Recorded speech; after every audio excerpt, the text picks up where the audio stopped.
nous suivre de partout dans le monde, aux États-Unis, au Canada, en Afrique du Sud, Brazzaville, Kinshasa, Lubumbashi, Kolwezi, partout dans le monde, nous vous disons shalom et que le Seigneur vous bénisse richement. Je suis votre frère John Katz. Ce matin, nous allons recevoir un grand serviteur de Dieu avec qui nous allons essayer d'analyser l'actualité de l'heure. Comme vous le savez, dans moins de 10 jours, nous avons perdu plusieurs serviteurs de Dieu. Alors nous allons essayer de comprendre, d'analyser cette situation. Est-ce Dieu qui est en train de cueillir ce flair? Alors sans plus tarder, nous allons ici recevoir le révérend pasteur Lifo Codiciel, que nous appelons affectueusement Papa Life. Nous vous disons shalom et que le Seigneur bénisse richement. Oui, John Katz, nous allons très bien par la grâce de Dieu. Comment allez-vous, Papa Life? Nous allons très bien, nous allons très bien. Je vous salue tous et aussi le forum des jeunes du message. Que le Seigneur vous bénisse. Oui, Papa Life, comme vous le savez, il y a quelques jours, vous aviez annoncé que vous devriez partir à l'étranger pour faire le check-up de votre corps. Est-ce que vous allez très bien? Nous allons très bien, nous allons très bien. J'étais parti, c'est vrai, en France pour aller voir le médecin. Et le médecin nous a dit que tout évoluait très bien et que la guérison vraiment était presque à 90%, donc 90%. Nous allons très très bien. Et nous bénissons le Seigneur pour cela. Merci beaucoup. Merci beaucoup, Papa Life, d'avoir accepté d'abord de prendre la parole en ces temps si douloureux où vos collègues serviteurs de Dieu, de pasteurs responsables des églises, sont en train de nous quitter. Ça n'a pas été facile pour vous parce que, comme tout le monde peut les reconnaître, depuis que ces morts ont commencé à se faire enregistrer, vous n'avez jamais pris la parole pour parler. Alors aujourd'hui, vous avez accepté d'honorer notre invitation et répondre à ces quelques questions. Merci infiniment, que le Seigneur vous bénisse. Alors, la première question serait celle de savoir quelle lecture faites-vous en rapport avec tous ces départs, toutes ces morts que nous enregistrons depuis près de 10 jours? Oui, comme tu l'as dit, qu'on essaie un peu de parler des actualités. Qu'est-ce qui nous arrive aujourd'hui dans le monde du message? Tout d'abord, il y a des frères qui m'ont appelé presque de partout. Il y a le pasteur Barouti qui est décédé. Tu ne dis mot. Il fallait aussi passer derrière la chair, comme ça tu vas dire un mot et tout et tout et tout. Alors que moi je suis un peu de ce genre de personnes qui ne fait pas les choses simplement parce que les autres le font. Je le fais parce que je dois sentir dans mon cœur, il faut que je le fasse. Et je ne pense pas qu'un homme qui a le Saint-Esprit peut aimer la mort d'un autre frère. Je ne pense pas. C'est vrai que dans la vie, on pouvait avoir des différends avec le pasteur Barouti, mais ce n'est pas une raison que non, il est resté calme et tout et tout et tout. C'est ma manière de faire. Il y en a d'autres même qui ont dit l'amour, dans l'amour, vous êtes obligé de faire. Frère Branham dit, parfois l'amour n'est pas une obligation, mais c'est de la compassion. Il faut sentir de la compassion. Et je regrette beaucoup la mort de ce grand homme. Vous savez qu'un jour, nous étions avec le pasteur Kalumbu. Il me disait, il faut que tu vois, des gens comme le pasteur Barouti, c'est des gens qui sont allés dans des pirogues. Ils sont allés dans des avions où il y a même des questions, on se pose la question, ça va arriver. Ils sont allés prêcher les messages là-bas. Je crois que Dieu se souviendra de tous ces sacrifices qu'il a fait. Et je le crois. Maintenant, pour ce qui est de beaucoup de frères, je suis resté calme. Pourquoi je n'ai pas dit frère. Il ne faut pas parfois commencer simplement à condamner quelqu'un comme ça là. Moi, j'étais en France, j'étais parmi les premières personnes qui ont écouté la maladie du pasteur Barouti. Demandez aux frères qui sont au Canada, je leur ai dit, est-ce que ça ne serait pas une bonne chose de lancer une requête que le corps de Christ dans son entièreté puisse prier? Est-ce qu'on ne peut pas faire ça? Parce que moi-même qui vous parle, je suis le fruit de la supplication des enfants de Dieu partout dans le monde. Les gens ont crié au Seigneur et le Seigneur m'a fait la grâce. Est-ce qu'on ne peut pas le faire? Et quand j'ai entendu ça, il y avait même la nourriture sur la table et je n'ai pas pu manger. Et j'ai parlé avec le pasteur Alain, là où je vivais. Et je lui ai dit, est-ce qu'on ne peut pas se mettre à genoux et prier? Et on s'est mis à genoux, on a commencé à prier. Est-ce qu'il fallait filmer tout ça là pour montrer mon amour pour le pasteur Barouti? Je crois que je regrette son départ et surtout toutes nos condoléances à la famille éprouvée. Et surtout, comme Frère Branham l'a dit, perdre un pasteur, c'est très difficile. On peut encore perdre un père biologique, mais perdre un pasteur, c'est difficile. Et je sais ce que ça veut dire parce que j'ai hérité de beaucoup des églises où les pasteurs sont partis. C'est vraiment très compliqué. Donc nous compatissons à tout ce qui est arrivé à son église, à sa famille et tout. Et je crois que celui qui peut s'en réjouir ou comment, il n'a pas le Saint-Esprit. Il n'a pas le Saint-Esprit. Voilà un peu. Mais au-delà de cela, il y a aussi des pasteurs, beaucoup, qui sont morts. En l'espace seulement d'une semaine et demie, nous avons au moins une affaire de 9 ou 10 pasteurs qui sont partis, qui nous ont laissés. Il y a tout d'abord le pasteur Barouti, il y a le pasteur Kamono, Luisa dans le Kassai central, il y a le pasteur Jean-Luc Lukusa, qui m'avait choisi comme son ancien, que je vais aller aujourd'hui, ce soir, faire le service de ceci et cela, et puis nous allons l'enterrer demain, donc nous aurons la veillée mortuaire ce soir. Voilà. Il y a aussi le pasteur Roger Manzango qui est à l'Issala, qui nous a laissés. Il y a le pasteur Dieudonné à Ituri, ou même le pasteur Bakili, je crois Pascal qui me suit, m'avait demandé de faire une vidéo. J'ai dit, frère, je ne sais pas si c'est une bonne manière, mais peut-être venir à l'assistance à la veuve et au ceci, c'est quoi? C'est la bonne manière de pouvoir faire les choses.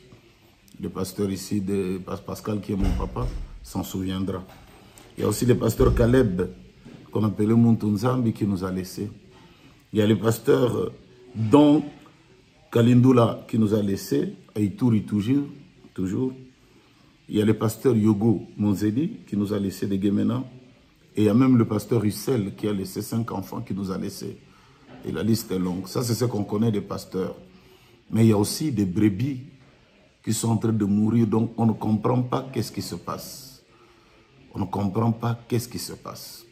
Merci beaucoup, Pasteur Life. Mais est-ce que vous pouvez nous dire pour quelle raison tout ceci est en train d'arriver au corps du Christ? Dans moins de 10 jours, nous enregistrons pratiquement 7 morts. Et il y a même des femmes des serviteurs de Dieu qui sont partis.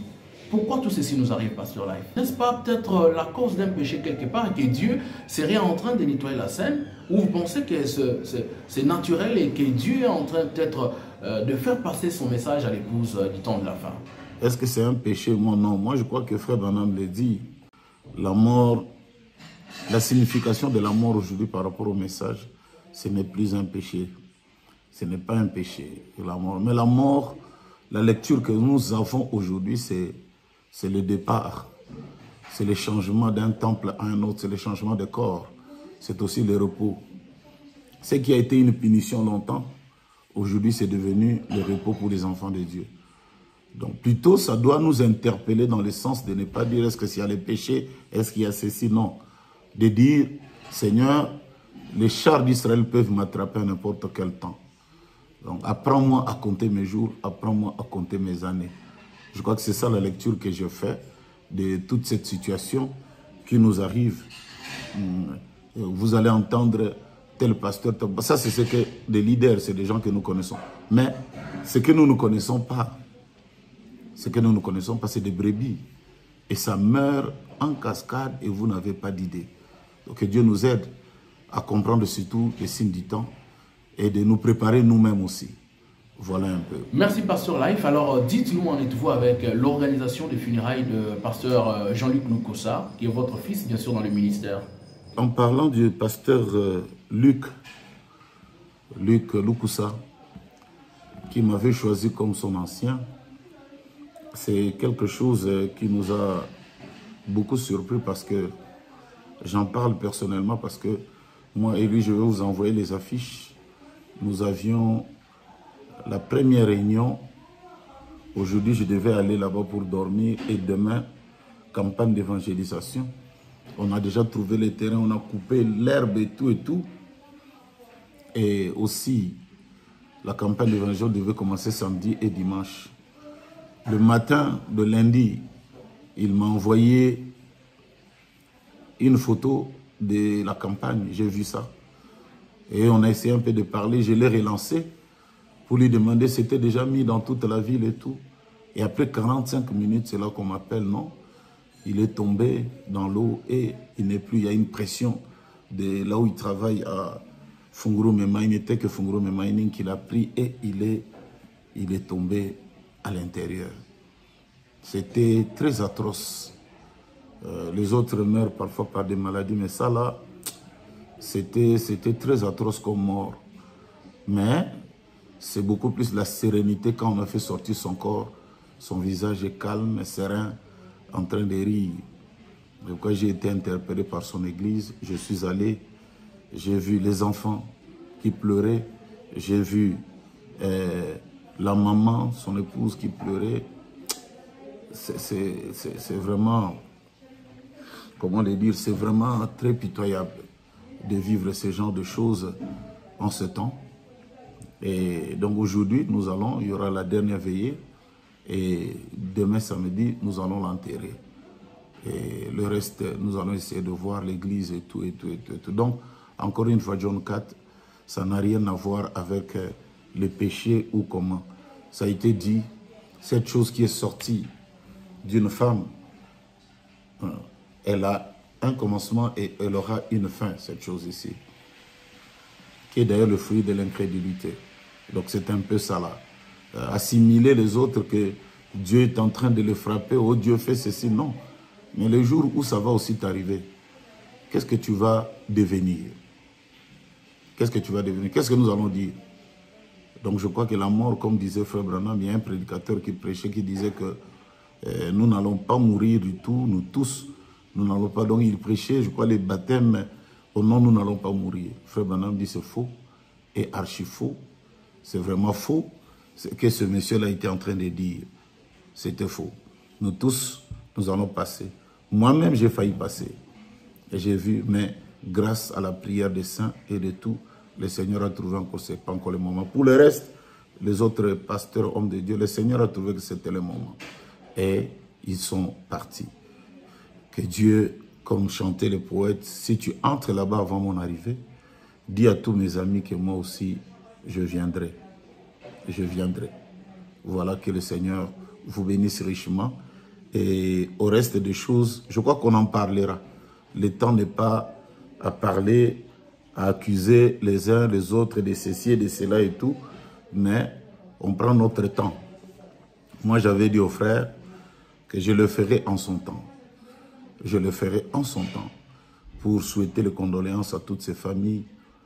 Il y en a beaucoup, c'était étonnant, mais par la même période aussi, pendant que j'étais en train de vouloir penser comment, j'ai perdu mon oncle, le petit frère à ma mère. Le même jour où on donne la nouvelle de la mort du pasteur Barouti, c'est le même jour qu'on donne aussi la nouvelle de la mort de mon oncle.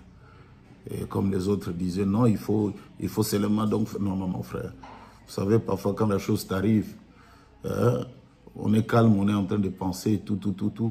Et je ne peux pas entrer simplement comme ça dans les bains, cacra. J'ai fait non. Il fallait un peu faire asseoir les choses, prier aussi, et puis comprendre aussi, comme on l'a dit, pourquoi tout ceci nous arrive. Mais les poètes avaient dit, plus tard nous saurons ce qu'il en était. Au reste, que le Seigneur bénisse tous ces hommes de Dieu qui se battent, que le Seigneur bénisse tous ces enfants de Dieu, toutes ces familles éprouvées, et que le Seigneur bénisse aussi nous autres qui sommes restés encore. Pour combien de temps, nous ne savons pas. Vraiment à tous et à toutes, un très grand shalom. Papa Life, nous vous disons grandement merci d'avoir honoré notre invitation. Ça a toujours été un plaisir de vous recevoir sur le plateau du forum Les Jeunes du Message. À chaque fois que nous vous lançons cet appel, vous avez éclairé l'opinion en rapport avec tout ce qui se passe actuellement dans le monde du message. Frères et sœurs, nous vous disons grandement merci d'avoir suivi cette émission jusqu'à la fin. Que le Seigneur vous bénisse richement. Nous rappelons que cette émission recevait le pasteur Lifo Codiciel. Il est berger de plusieurs églises de partout dans le monde.